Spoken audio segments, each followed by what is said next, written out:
Ladies and gentlemen, I look out upon the plains that are in front of me, the mountains that grace my vision with their majestic glow, and I look also at the mountains within my soul. For it has just been revealed to me the truly horrifying consequences of chicken farming in the 21st century. Apparently the chicken is treated with such disrespect, such utter intolerance and bigotry, that they are now rising up against us.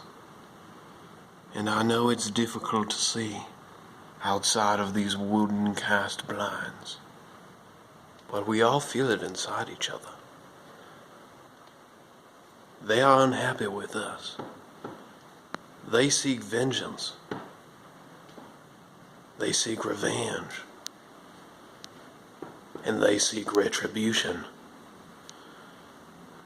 And I must say, after so much pondering about this issue, that, ladies and gentlemen, it appears that the chickens have come home to roost.